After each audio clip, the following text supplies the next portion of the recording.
Hola de novo. E agora empezamos, como xa se acaba de decir, coa primeira intervención que vai realizar o meu colega e amigo Luís Enrique Otero Carvajal, na que temos poucas ocasións de nos encontrar, porque estos que viven en Madrid e traballan no Universidade Complutense non veñen moito a provincias, pero imos máis os de provincias a Madrid que os de Madrid á provincia, como se dicía antigamente. De todas formas, eso non, a distancia non elimina nin o cariño, nin o aprecio, nin o recoñecemento. E é por eso por que está aquí. Bueno, Luís Enrique, profesor catedrático de Historia Contemporánea da Universidade Complutense, podemos decir que é un produto de calidade desa universidade, especialmente do grupo da Universidade Complutense, que nos últimos 20 ou 30 anos dedicou sobre todo ao estudio da sociedade do século XX, desde a incorporación de Julio Aróstig, con Ángel Bamonde e con moitos outros, pero el tomou un camiño un pouco original, ou algo original, que lle dá un perfil realmente singular e que tamén encaixa moito con estas xornadas que aquí están, porque se ben está nos seus primeiros traballos dedicado ao estudio das comunicacións nun tempo con Ángel Bamonde e tamén da sociedade urbana sobre a que dirixeu varias teses importantísimas sobre a construción de Madrid como cidade no século XIX e século XX, sí que desde hai bastantes anos ven concentrando a súa mirada sobre, podemos decir que a ciencia en xeral e a destrucción da ciencia por efectos da Guerra Civil en particular. El non é un historiador da ciencia como nos teñen acostumbrado moitos que son normalmente físicos teóricos, que son os que con frecuencia fan Bienvenido, non é unha indirecta. Que quero dicir que son os que cultivan, en xeral, a historia da ciencia. Ele é un historiador, un historiador con formación de historiador. E creo que esta mirada é moi importante, como a fixo tamén, noutro caso, Jaume Claret, desde o punto de vista máis catalán, pero tamén aplicado a toda España. É moi importante esta mirada do historiador porque permite conectar moito mellor o que é o problema da ciencia co problema coa sociedade, co contexto no que está.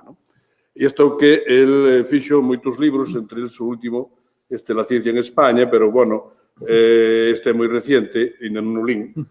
sí, algúns anteriores, especialmente aquel que se chama La destrucción de la ciencia en España, creo que se chama, ¿no? La destrucción de la ciencia en España, depuración universitaria en el franquismo y la lucha por... Alén disto, creo que hai que subliñar que el ten unha mirada que non é sobre a ciencia, que non encaixa totalmente na perspectiva, podemos decir, institucionista, que é hexemónica en parte no discurso sobre a ciencia en España, como aqueles que tratan de explicar que todo foi un desastre a través da guerra do 36 porque se destruiu, pois, o que era digamos, o paradigma da modernidade científica, que era a institución libre de enseñanza, os laboratorios dos altos del hipódromo, algunhas figuras que despois foron moi importantes, como Severo Ochoa e outros, pero esa mirada endóxena que tamén existe, quizás sigue estando cultivada hoxe, especialmente desde o punto de vista do seu herdeiro, que é o CSIC, el complementa aí, mirando desde, podemos decir, desde outra beira, desde a universidade, non? E, por tanto, eu creo que é moi oportuno que estés nestas xornadas, agradezo moito que viñeras, e creo que as xornadas que, como xa dixemos antes, que organizou Elena, son moi coherentes e moi complementarias en si mesmo, e espero que combinen o que, bueno, e combina o que é reflexión científica con experiencia, que a ciencia non está exenta, nin libre da experiencia, porque a experiencia é fundamental para o propio desenvolvemento científico, e isto é o que nos espera hoxe todo o día. De modo que, Luis Enrique, tienes la palabra.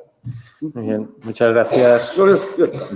Muchas gracias, profesor Villares. Lo primero, como no puede ser de otra manera, agradecer al Consello de Cultura galego la invitación a través de la sección de Ciencias Naturales y Sociedad a estar con ustedes en el día de hoy, al profesor Villares, a Elena Vázquez y al profesor Francisco Díaz, que han hecho posible y amablemente invitarme. La presentación que ha hecho el profesor Villares pues demuestra que me quiere más de lo que merezco y espero, en cualquier caso, no defraudar sus altas expectativas depositadas en mí y en la charla que les voy a dar. Por otra parte, aunque soy de Madrid, estoy encantado en salir de Madrid y para mí es un auténtico honor y un placer estar con ustedes. Me solicitó el profesor Villares cuando me llamó hace ya un año más o menos o así, si podía participar en esta jornada. Le dije que por supuesto que sí, que encantado, a hacer una aproximación al exilio científico de España como consecuencia del desenlace de la Guerra Civil. Y aunque sea muy breve, para entender lo que significó el exilio científico para nuestro país, hay que hacer alguna referencia a lo que supuso la llamada Edad de Plata de la cultura y de la ciencia española como consecuencia de toda una serie de factores que confluyeron positivamente y que acabaron desembocando en la creación en 1907 de la Junta para Ampliación de Estudios. Uno de los problemas que había tenido secularmente en nuestro país era precisamente el distanciamiento, cuando no la abierta oposición y alergia a los desarrollos representados por la ciencia moderna a partir de lo que supuso la contrarreforma y la militancia abiertamente hostil del catolicismo a lo que representaba la ciencia moderna. Hubo una oportunidad que finalmente se frustró con la Ilustración, con los esfuerzos, en este caso, impulsados desde la monarquía por proceder a la reincorporación de nuestro país a la senda del progreso científico, económico y social, que dieron lugar, además, bajo el reinado de Carlos III, a la creación de algunas de las instituciones científicas más señeras de este país, como el Gabinete de Ciencias Naturales, que luego se convertiría en Museo Nacional de Ciencias Naturales, el Real Observatorio Astronómico de Madrid o el Real Jardín Botánico. Y en 1777 pues, puso en marcha una iniciativa de intentar reformar la Universidad Española, anquilosada en los presupuestos de las viejas concepciones medievales del saber y de la enseñanza, y que encontró una férrea resistencia en los claustros universitarios bajo el liderazgo de la Universidad de Salamanca. Ese proyecto de renovación, que llevó además también a la incorporación de algún científico para impulsar sobre todo el desarrollo de los estudios y de la aplicación de la química, pues encontró, en este caso, dificultades para su consolidación como consecuencia de los efectos o del temor del estallido de la Revolución Francesa en nuestro país vecino y luego ya definitivamente con el estallido de la Guerra de Independencia, que paralizó ese intento de renovación de las instituciones de la universidad y de las instituciones científicas que se habían creado. El fin de la guerra no supuso el reconectar con ese esfuerzo de la Ilustración, sino que el restablecimiento del absolutismo llevó a la persecución de los llamados afrancesados y a los liberales, y nos encontramos ahí con un primer, o podríamos decir uno de los varios exilios que las ciencias en España y los científicos en España pues han soportado, han tenido que sufrir a lo largo del siglo XIX y del siglo XX. Eso llevó a los sectores más dinámicos, más reformistas y más abiertos fuera de España o fuera de la universidad, y solo tras la muerte de Fernando VII, con el reinado de Isabel II y el retorno y la puesta en marcha del proceso de construcción del Estado y la sociedad liberal, pues algunos de estos exiliados retornaron y se intentó, en este caso a través de la reforma de la educación, del sistema educativo y de los planes de enseñanza, con el Plan Pidal del 43 y luego la Ley Moyano de 1857, pues intentar recuperar el tiempo perdido. Con dificultades, porque en última instancia esa renovación de la universidad se encontró con el firme rechazo de los sectores más tradicionalistas, que lógicamente veían que la ciencia moderna ponía en cuestión el estatus de lo que había sido no solo la concepción de la naturaleza, sino también del papel, en este caso, de la Iglesia o de la institución que representaba la Iglesia en el control de la educación, pero también en el control de los discursos y de la práctica política y social de la Iglesia. Eso derivó en la primera cuestión universitaria, en los tiempos finales del reinado de Isabel II, y que llevó a la exclusión de algunos catedráticos reformistas y significados políticos que luego van a tener un claro protagonismo en el sexenio democrático, y luego, tras la restauración, va a volver a producirse una nueva crisis que va a tener importantes efectos en el ámbito de la universidad, precisamente como consecuencia de la sanción que se establece por parte del Marqués de Orobio, ministro de Fomento, en aquella época responsable de la educación, al catedrático de la Universidad de Santiago, Augusto González Linares, como consecuencia de la explicación en la Universidad de Santiago de las tesis, en este caso naturalistas, vinculadas a el darwinismo. Esto provocó la segunda cuestión universitaria y la exclusión de la universidad de algunos de los más significados catedráticos de la reformistas de la Universidad Española, entre otros Francisco Giner de los Ríos, que dio lugar a la creación en 1876 de la Junta para Ampliación de Estudios. Así que podríamos decir que el 19 se resuelve sobre la base de dos grandes claves. Por una parte, el conflicto entre lo que podríamos denominar las instituciones oficiales de la ciencia, la universidad y los poderes públicos, en este caso los poderes del gobierno, representados por el Ministerio de Fomento, respecto a lo que significaba la apertura, el avance y la introducción de los planteamientos y los parámetros de la ciencia moderna. Y aquí, en este caso, tuvo un papel muy determinante en la segunda mitad del siglo XIX los efectos de la aparición en 1859 de la teoría del origen de las especies de Charles Darwin. Finalmente, la llegada de los liberales al gobierno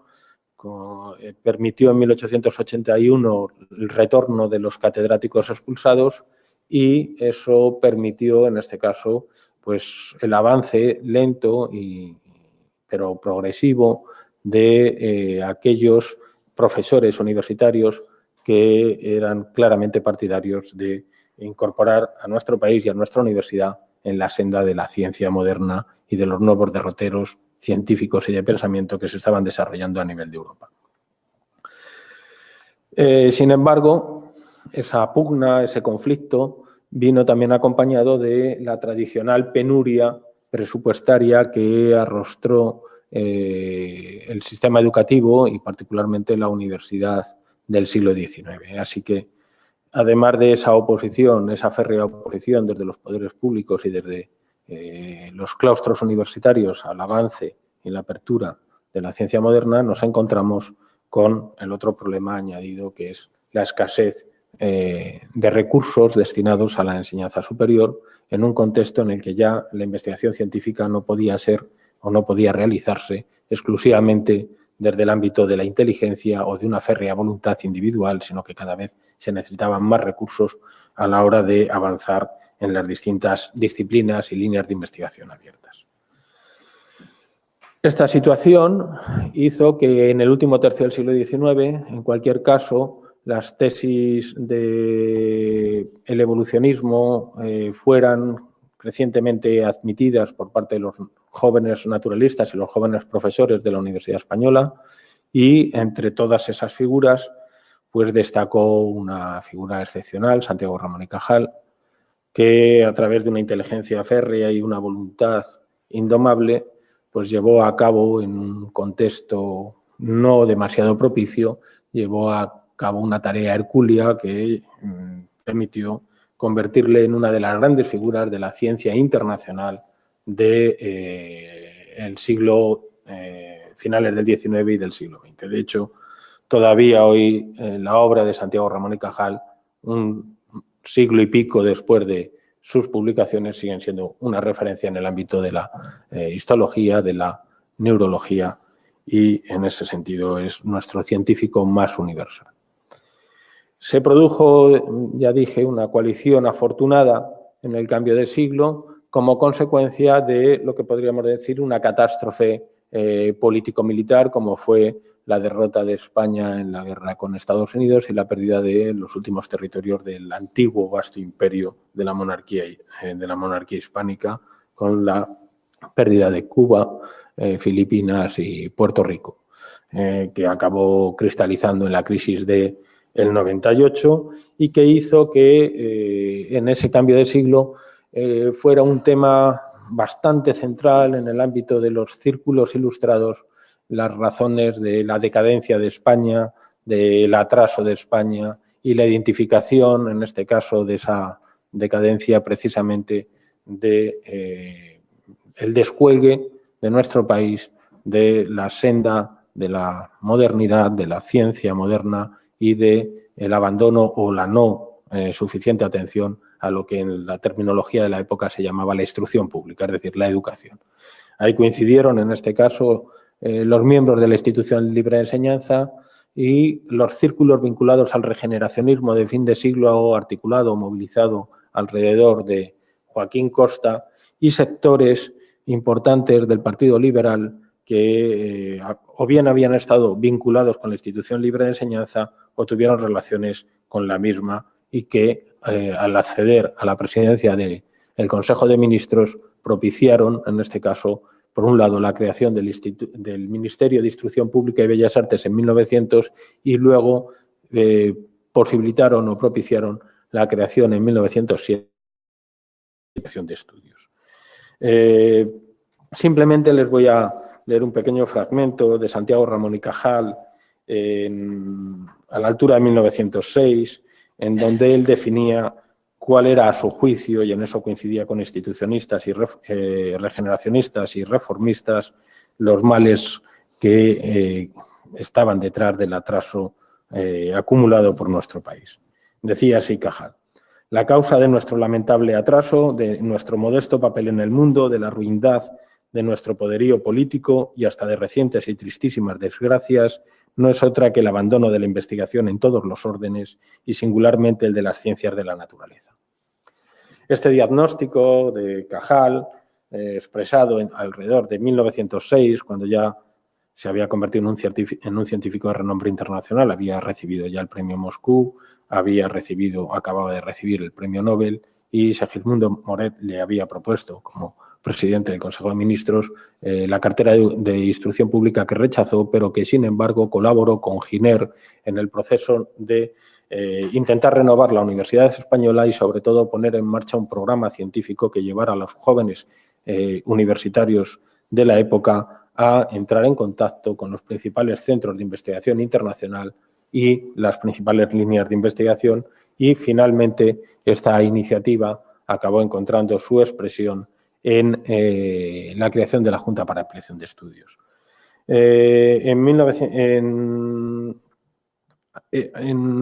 Alrededor de 1907-1908, es decir, justo en el contexto de la creación de la Junta para Ampliación de Estudios, Ramón y Cajal decía también lo siguiente. Dice: si a la vez que establecemos íntima comunicación espiritual con el extranjero, no acertamos a mantener en los iniciados el fuego para retenerlos y estimularlos, laboratorios y seminarios, talleres y demás centros de laboreo intelectual y profesional, si en fin, por respeto a rancios prejuicios o a funestos formalismos, no procedemos a incorporar rápidamente a la enseñanza el nuevo plantel docente, renovando y fecundando con él la vieja universidad, España no saldrá de su abatimiento mental mientras no reemplace las viejas cabezas de sus profesores, universidades, institutos, escuelas especiales, orientados hacia el pasado por otras nuevas orientadas hacia el porvenir. Europeizando rápidamente al catedrático, europeizaremos al discípulo y a la nación entera. Tal es el plan salvador, no ha habido que inventar la panacea. Esto decía Ramón y Cajal justo en el contexto de la creación de la Junta para Ampliación de Estudios y desafortunadamente nada más publicado el decreto en la Gaceta de Madrid de la creación de la Junta para Ampliación de Estudios se produjo en este caso un cambio de gobierno con la llegada del Partido Conservador al poder de la mano de Antonio Maura y al Ministerio de Fomento de Faustino Rodríguez Sampedro. Rodríguez Sampedro es uno de los más insignes representantes de lo que podríamos denominar el tradicionalismo en el ámbito de la universidad de la época, y veía con notable alergia, cuando no abierto rechazo, la posibilidad de la apertura de nuestra universidad hacia el extranjero. Y eso dio lugar a importantes y enconados debates en sede parlamentaria entre los representantes del Partido Liberal y vinculados al ideario de la Institución Libre de Enseñanza o del Partido Reformista de Melquiades Álvarez con Rodríguez Sampedro. En esos debates, Rodríguez Sampedro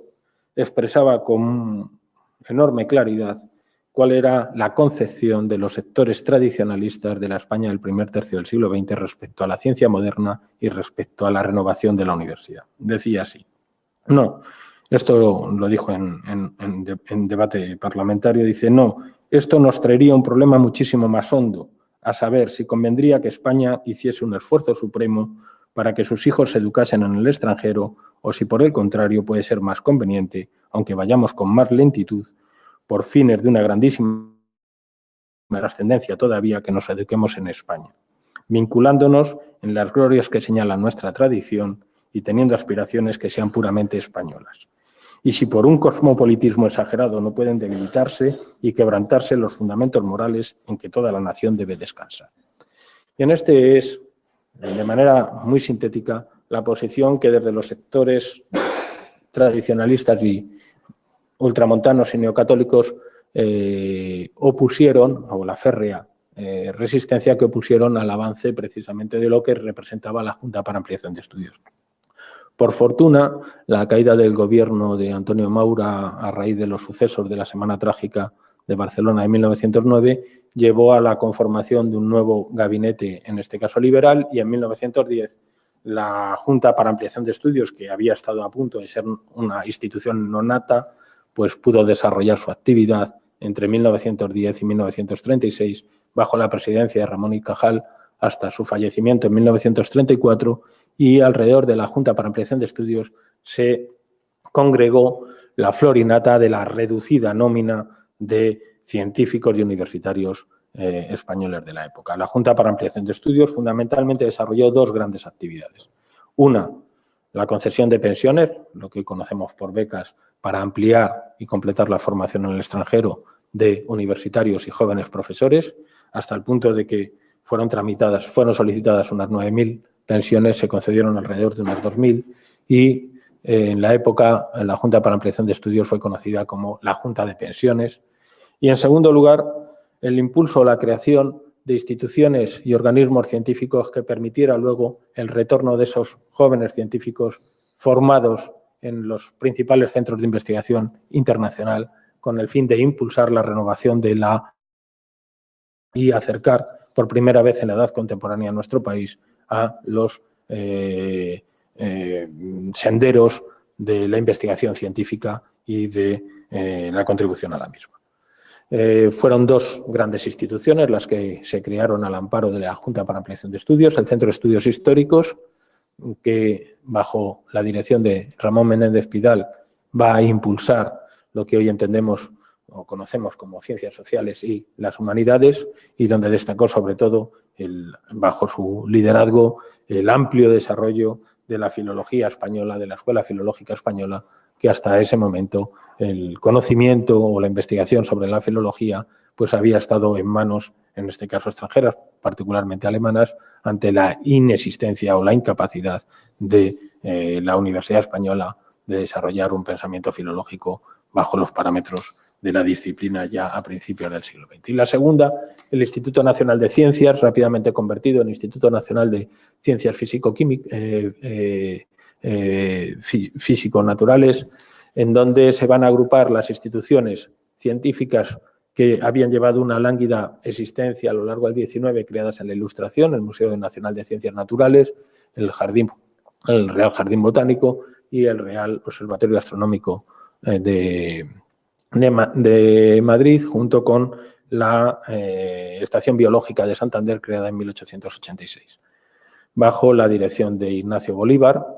y que permitieron, en este caso, que entre 1910 y 1936, por primera vez en el ámbito del saber en España, de la ciencia en España, empezáramos a tener un desarrollo original y específico en el campo de las ciencias naturales, pero también en el campo de la física y de la química, bajo el liderazgo de dos figuras muy importantes en la España de aquel momento, como fueron Blas Cabrera y Enrique Moles Ormella. Blas Cabrera, Felipe, como director del Laboratorio de Investigaciones Físicas, y Enrique Moles como su segundo de a bordo en el ámbito de la investigación química. Así que Santiago Ramón y Cajal, en el ámbito de las ciencias biomédicas, de la mano luego y bajo la dirección suya del Laboratorio de Investigaciones Biológicas, que acabaría derivando en 1922 en el Instituto Cajal, y con figuras de renombre como Francisco Tello, como Fernando de Castro, como Nicolás Achucarro, hasta su prematura muerte en 1918, sustituido luego por Pío del Río Ortega, o Gonzalo Rodríguez Lafora en el ámbito de la psiquiatría, pues renovaron, impulsaron y convirtieron, en este caso a nuestro país, en un referente en el ámbito de las ciencias biomédicas. Por primera vez en la historia de la ciencia en España había un foco de investigación que tenía repercusiones a escala internacional como consecuencia de la investigación representada, liderada y encabezada por Santiago Ramón y Cajal en el ámbito de la histología y en el ámbito de la neurología o de las neurociencias. Contribuciones capitales que, ya digo, empujaron, alimentaron el desarrollo de otras disciplinas, como en este caso la fisiología, de la mano del Laboratorio de Fisiología General bajo la dirección de Juan Negrín, o del Laboratorio de Fisiología de los Centros Nerviosos con Gonzalo Rodríguez Lafora, o con el Laboratorio de Histopatología dirigido luego por Pío del Río Ortega en la Residencia de Estudiantes. Y de la misma manera, la labor desempeñada por Ignacio Bolívar Urrutia al frente del Museo Nacional de Ciencias Naturales y del Jardín Botánico permitió impulsar también la investigación original en el ámbito de las ciencias naturales, y en este caso destacar precisamente cómo, al amparo de la actividad de la Junta para Ampliación de Estudios, empezó también a desarrollarse la genética en España de la mano de Zulueta y de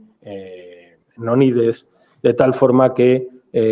los genetistas españoles empezaron a hacer también contribuciones en el desarrollo de la genética, que era una disciplina que en ese momento se estaba configurando. Y lo mismo ocurrió bajo el liderazgo de Negrín en el ámbito de la fisiología y progresivamente la investigación en bioquímica, una disciplina que se estaba configurando en ese momento y que agrupó o aglutinó en el Laboratorio de Fisiología a figuras tan relevantes como Severo Ochoa, que luego finalmente en 1959 ya en Estados Unidos, en el exilio científico en Estados Unidos, obtendría el segundo premio Nobel en el ámbito de la ciencia. Así que es importante tener esto en cuenta para poder evaluar y entender lo que supuso el estallido de la Guerra Civil y el desenlace de la misma. El estallido de la Guerra Civil puso fin, en este caso, a la edad de plata de la ciencia española, como consecuencia de la paralización de la actividad normal de la Junta para Ampliación de Estudios y de la universidad, y por otro lado, como consecuencia de las persecuciones que se establecieron en el verano del 36 a los más insignes representantes de esa edad de plata de la ciencia española. En el caso de Madrid, el verano del 36 llevó a que los miembros de la Junta para Ampliación de Estudios fueran vistos con sospecha, o por lo menos determinados miembros de la misma, como consecuencia de su carácter conservador. Hay que tener en cuenta, y esto es importante, que en buena medida los integrantes de la Junta para Ampliación de Estudios eran científicos puestos al día, que estaban impulsando la renovación de la ciencia en España y de la Universidad Española, que habían obtenido y habían alcanzado posiciones de prestigio, pero también de liderazgo en la Universidad Española a partir de los años 20, merced a su formación obtenida por las pensiones de la Junta. En los años 20 se habían convertido en los catedráticos que estaban liderando la renovación de la Universidad Española, pero muchos de ellos eran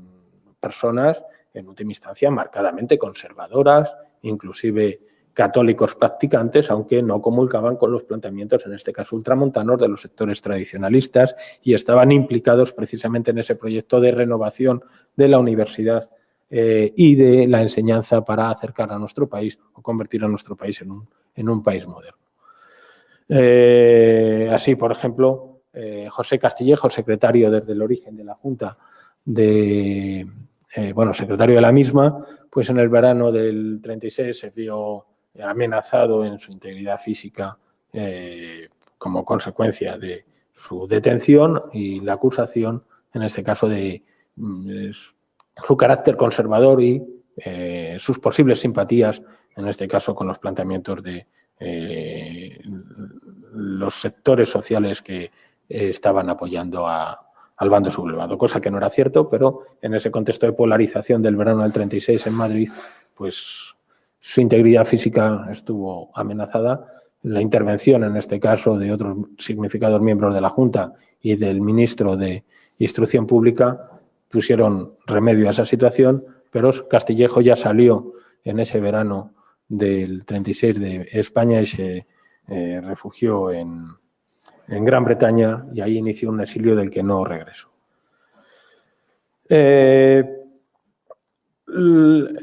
El bando vencedor de la guerra civil no era sino la representación, tanto desde el punto de vista de las figuras que van a encarnar las instituciones responsables del sistema universitario y científico de la dictadura,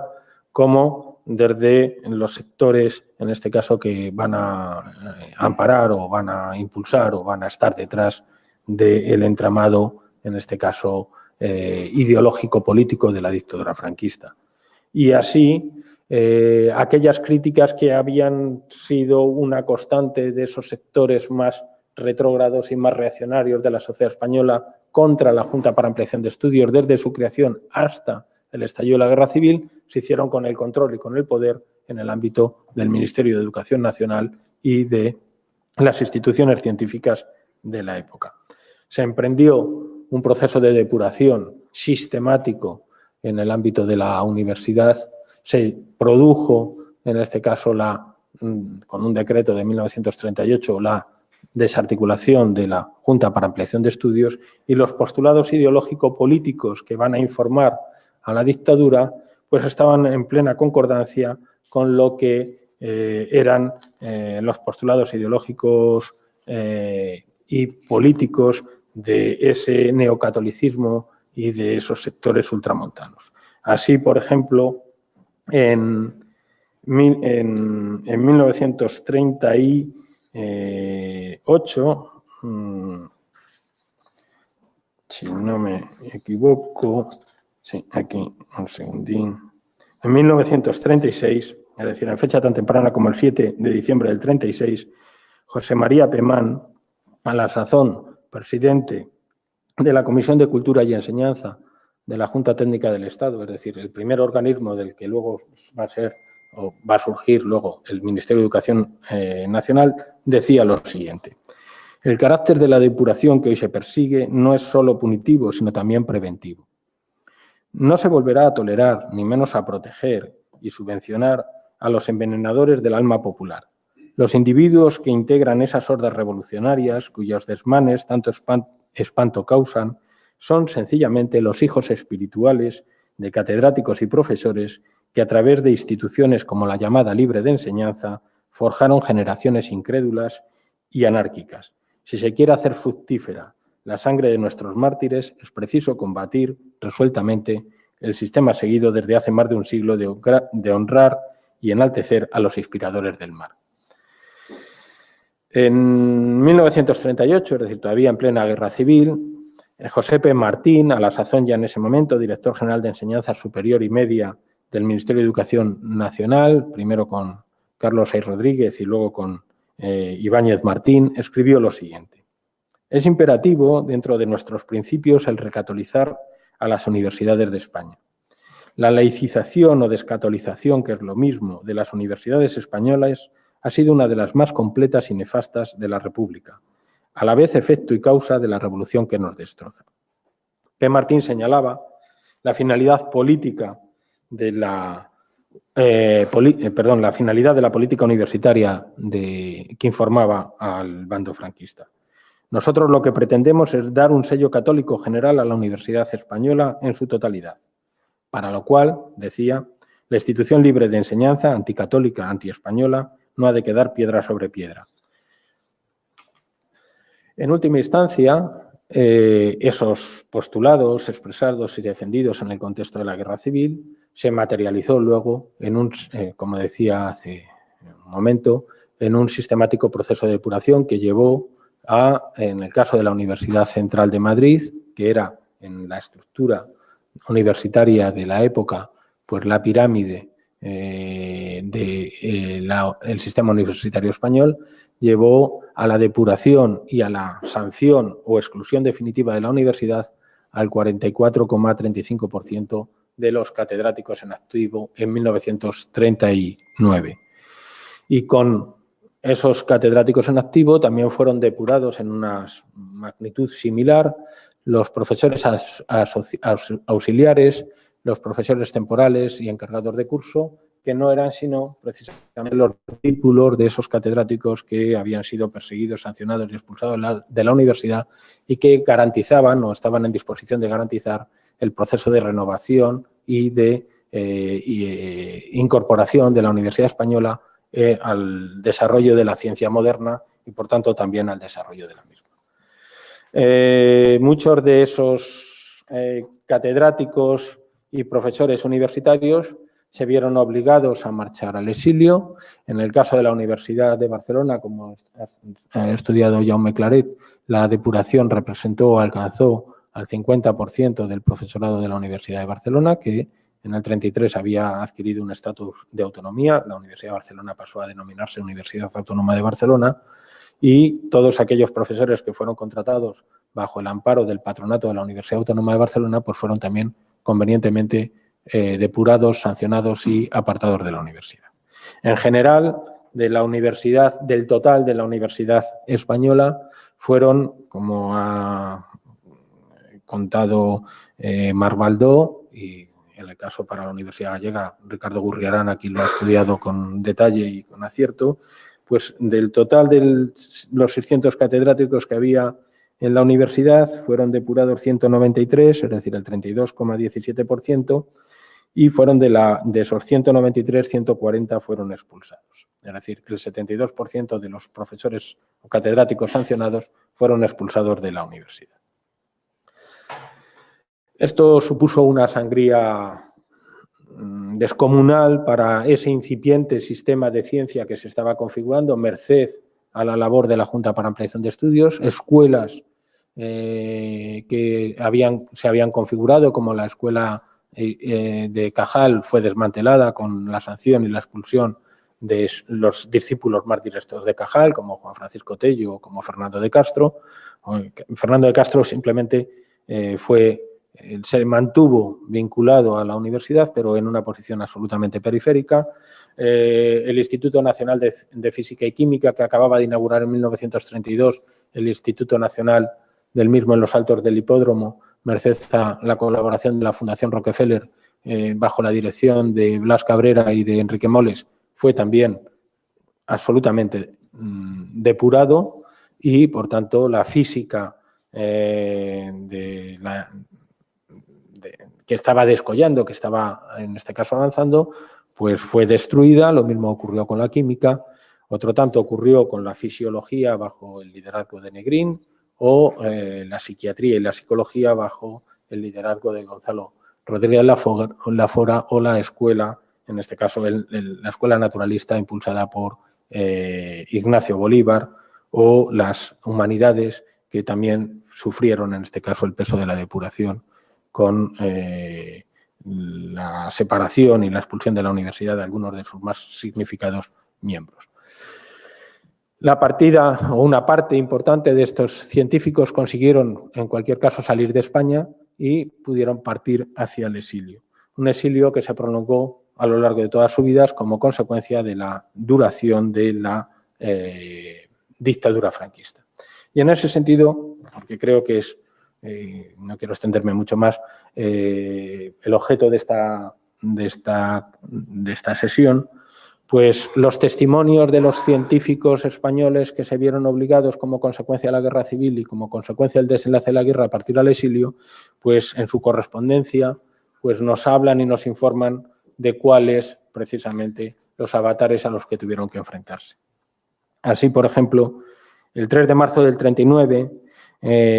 Tomás Navarro Tomás, recién llegado a la Universidad de Columbia en Nueva York, escribía a Zenobia de Camprubí, esposa de Juan Ramón Jiménez, que estaban los dos en la Universidad de Puerto Rico, le escribía lo siguiente: antes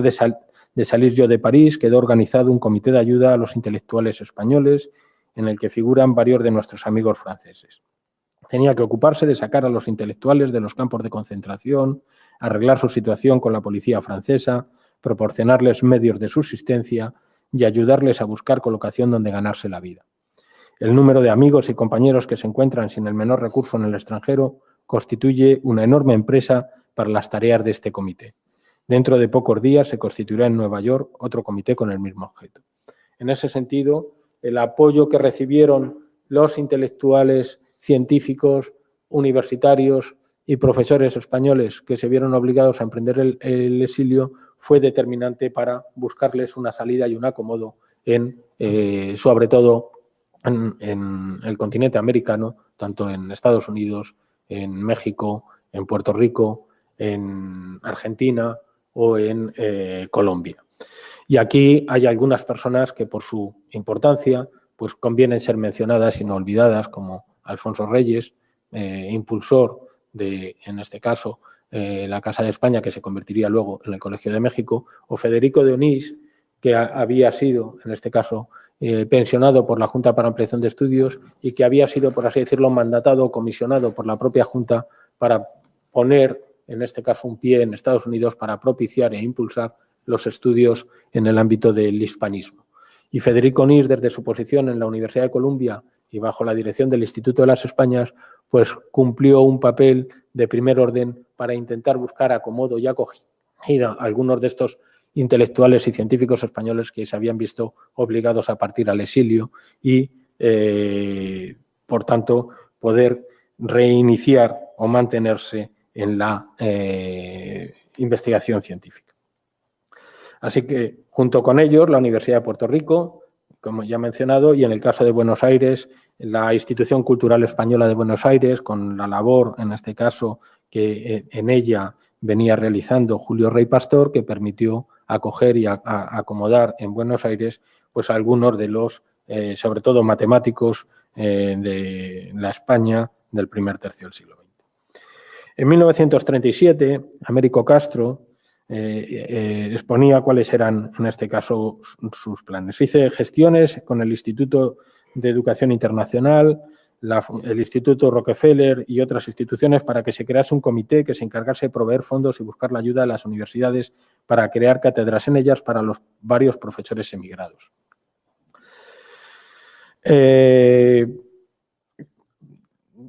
Simplemente, los testimonios son numerosísimos, pero para que se hagan una idea de cuál era la situación que vivían y de incertidumbre que vivían estos intelectuales y científicos españoles que habían tenido que salir hacia el exilio como consecuencia de la guerra civil, pues la carta que Claudio Sánchez Albornoz dirigía en términos angustiados a Federico Onís el 12 de febrero de 1940 desde Francia. Dice: ¿puede y quiere usted hacer algo por mí? ¿La vieja idea de Puerto Rico no es practicable?, preguntaba. Según lo más probable, desembarcaré en ese a comienzos de marzo rumbo a Cuba. ¿Podría usted escribir a San Juan para arreglar a lo menos un cursillo? A mi paso por Nueva York, ¿podría hacer esta vez la conferencia que no pude hacer en el año 38? No necesito decirle cuánto le agradeceré lo que haga por mí. Me aguardan largos años de destierro, como al que más, y tengo mucha gente a mi cargo. Pienso en Puerto Rico, Venezuela, Estados Unidos. Perdone el asalto epistolar. la vida es dura para los hombres liberales de España. Malos vientos vienen de España, la guerra ha firmado a Franco. Y no nos queda, como a nuestros abuelos del 1823, la esperanza de que muera Fernando VII. Una vez que Sánchez Albornoz llegó a la Universidad de Cuyo, en Argentina, escribe de nuevo el 31 de enero del 41 a Federico Onís contándole un poco el cómo ha llegado. Por verdadero milagro me salvé de caer en manos de los alemanes en Burdeos y tras muchos meses malos en que me vi forzado a separarme de mis hijos y a enviarles a España, los Rockefeller me han traído a esta universidad a una información. Y aquí estoy soñando con poder traer a mis hijos un día y con la desesperación de no poder trabajar por no tener materiales ni elementos y por haber de proveer y ganarme el pan de mil maneras. Rafael Altamira, el 5 de julio de 1939, se dirigió a Alfonso Reyes desde Francia para hablar de cómo poder salir hacia México con su extensa familia. Y Rafael Altamira, que además había sido no solo un destacado catedrático de la Universidad Española, sino un personaje de relevancia internacional como miembro del Tribunal Internacional de La Haya, pues decía lo siguiente. En las circunstancias actuales y respecto a toda Europa, aquí no hay nada que esperar. Yo ceso, a mi vez, de ser juez del Tribunal de La Haya. Mi porvenir va a ser precario. A mí no me asusta seguir trabajando intelectualmente, pero sé bien lo limitadísimo de ese ingreso. Ya será bastante que con él resuelva el problema mínimo de familia muy estricta, ayudando a mi yerno y su familia y que su familia puedan vivir independientemente. Ayudarán ustedes también a que yo pueda seguir viviendo los años que me quedan de vida. Bien, los testimonios son enormes, son muy variados, no voy a insistir mucho sobre ello y para ir terminando, sí quiero hacer referencia a que el coste que tuvo que soportar la ciencia en España como consecuencia del desenlace de la Guerra Civil tuvo como principales damnificados a aquellos científicos que o bien tuvieron que marchar al exilio y vieron interrumpidas sus carreras académicas y científicas, muchos de ellos ni siquiera pudieron retomarlas en el extranjero, o bien otros que tuvieron un destino mucho más trágico y peor como consecuencia de no haber podido abandonar el país al finalizar la Guerra Civil. Entre ellos, por ejemplo, 4 rectores de universidad que fueron fusilados entre 1936 y 1941. Por ejemplo, el rector de la Universidad de Oviedo, Leopoldo Alas, hijo de Leopoldo Alas Clarín, condenado en un consejo de guerra sumarísimo y que a pesar de las intensas gestiones que Fernando de los Ríos desde la Embajada de Washington en Estados Unidos de la República no impidió o no pudo impedir su fusilamiento. Lo mismo ocurrió con el rector de la Universidad de Granada, Santiago Vila, discípulo de Unamuno, que fue fusilado en Granada en octubre del 36, o el rector de la Universidad de Valencia, Juan Peset, que fue sometido a un consejo de guerra sumarísimo y condenado a muerte y fusilado en 1941. A la vez que el rector de la Universidad de Valladolid, que había sido rector, que también fue fusilado. Junto con ellos, 3 decanos de la Universidad Española fueron fusilados y hasta 18 profesores, catedráticos y profesores de la universidad fueron fusilados, en este caso por el bando franquista. También aquellos que no lograron salir de España se vieron,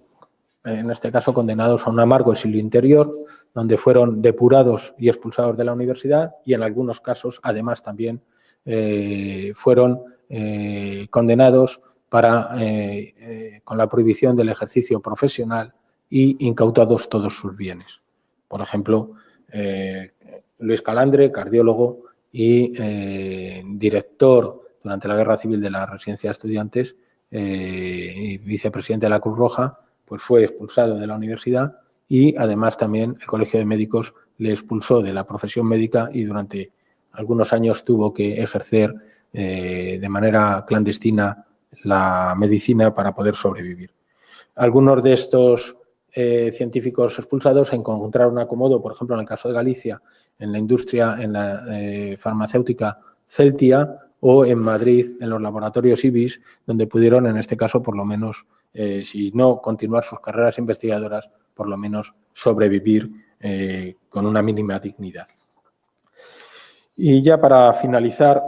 simplemente decir o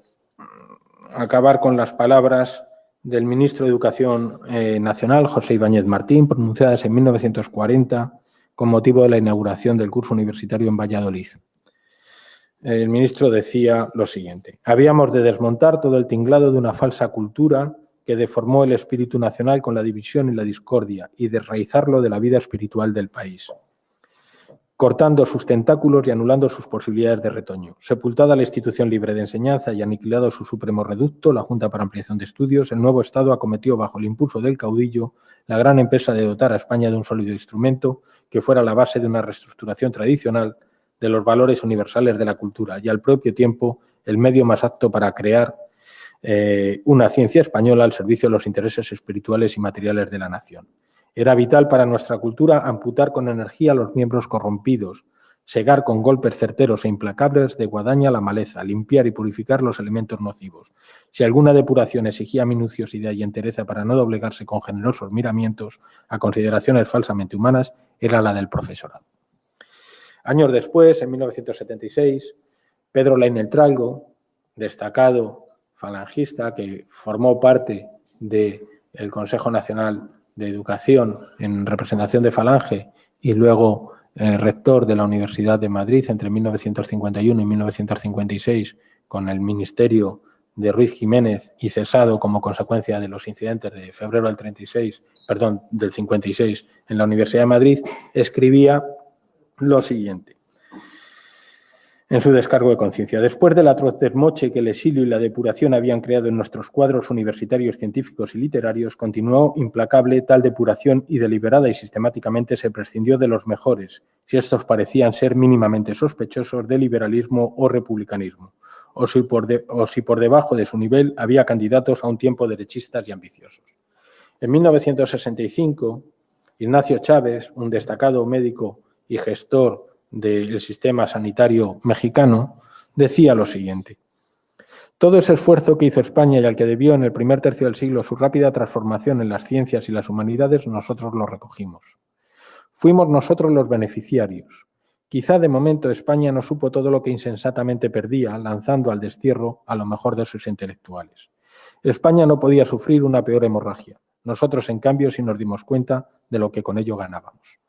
En última instancia, creo que son unas frases muy afortunadas o muy representativas de lo que supuso la guerra civil y el desenlace de la guerra civil para el sistema científico español, que había vivido una edad de plata que quedó brusca e abruptamente interrumpido como consecuencia del exilio, la depuración y la persecución de los más significados representantes de la ciencia española del primer tercio del siglo XX. Y creo que, por desgracia, eso es una lección que espero que, como consecuencia ahora no de la persecución política, pero sí de los recortes, no se siga reproduciendo, de perder un capital del que este país no sobra y poder, en este caso, recuperar a una parte de nuestros científicos que, con una formación extraordinaria financiada por la universidad, por la sociedad española, ahora no encuentran acomodo a la hora de volver a reintegrarse en nuestro país. Muchas gracias.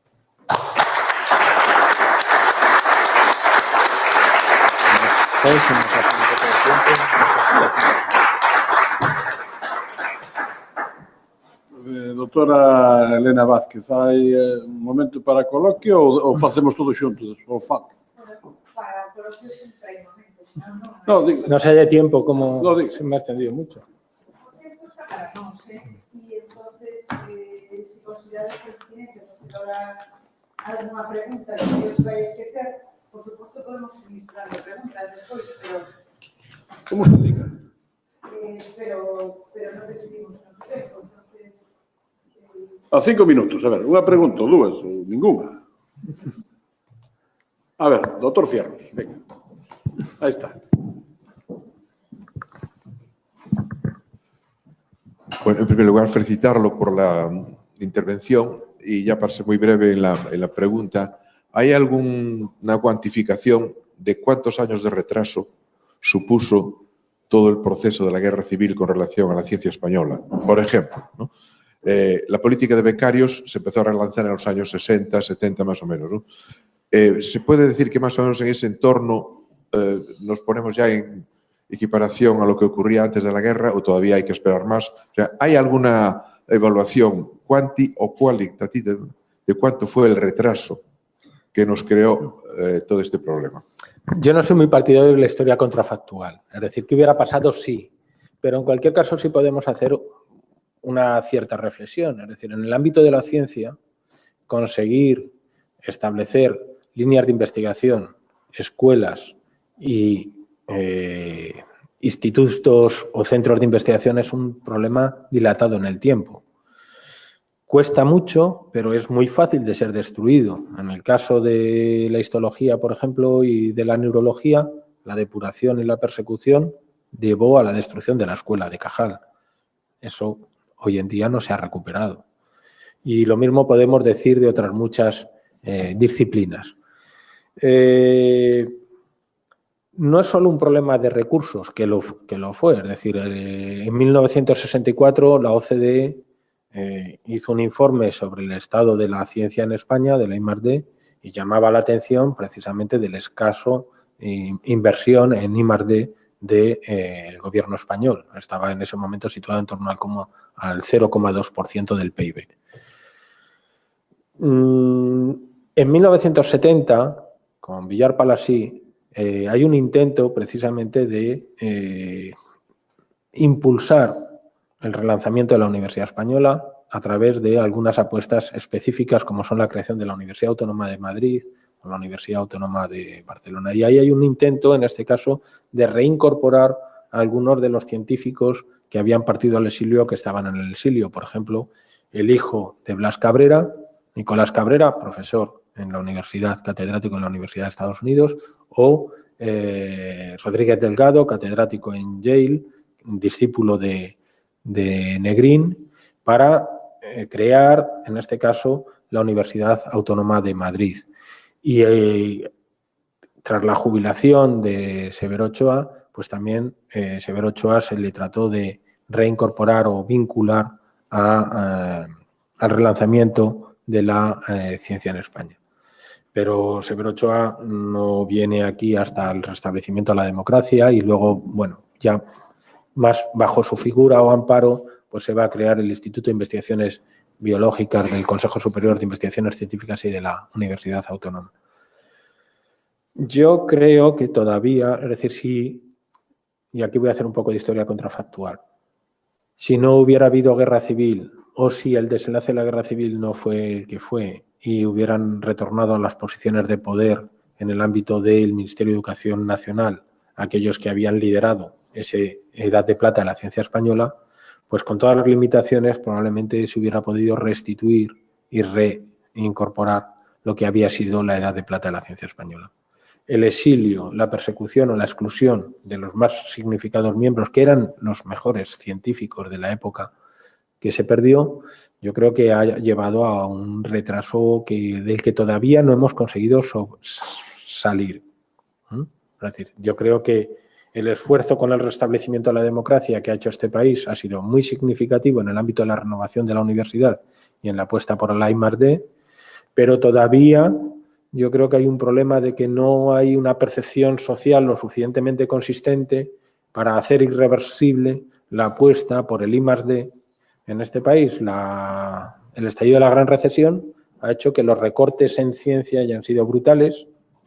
y que haya puesto en cuestión a toda una generación de jóvenes científicos que o bien han sido expulsados del sistema científico español o bien no están encontrando oportunidades para su reingreso o su retorno al mismo. Y creo que eso es expresión de que con la guerra civil y el establecimiento de la democracia no solo se perdió la ciencia, sino se perdieron también los valores que estaban detrás del impulso y el espíritu que estaba detrás de la creación de la Junta para Ampliación de Estudios. Y a diferencia de lo que ocurre con el resto de los países miembros de la Unión Europea o de la OCDE, que como consecuencia de la gran recesión han hecho un esfuerzo por mantener o incrementar la inversión en I+D, en este país lo que habíamos ganado con enormes dificultades, pero que estaban transformando la situación del sistema científico en España desde el 0,35% del PIB que había en 1975 a el 1,44 al que se llegó a alcanzar en 2007, pues ahora estamos, en los últimos datos oficiales de 2015, estamos en el 1,19, muy lejos de ese horizonte y ese compromiso de alcanzar el 2% del PIB. Así que yo creo que todavía los efectos de la destrucción del sistema científico español como consecuencia del desenlace de la Guerra Civil, todavía no hemos conseguido recuperarlos. Estamos en esa senda de recuperación que, a mi modo de ver, está en riesgo como consecuencia de la política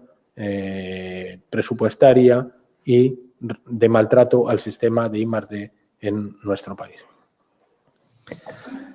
Sí. ¿Gurriarán? Sí. Espera.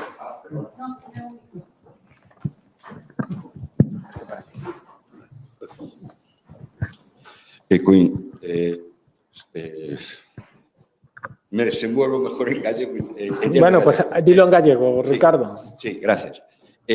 Vamos a ver, estoy plenamente de acuerdo con tu valoración sobre el tema y coincido plenamente en los años 70 el inicio de la recuperación, después de una tentativa frustrada en el periodo de Ruiz Jiménez de traer gente del exilio y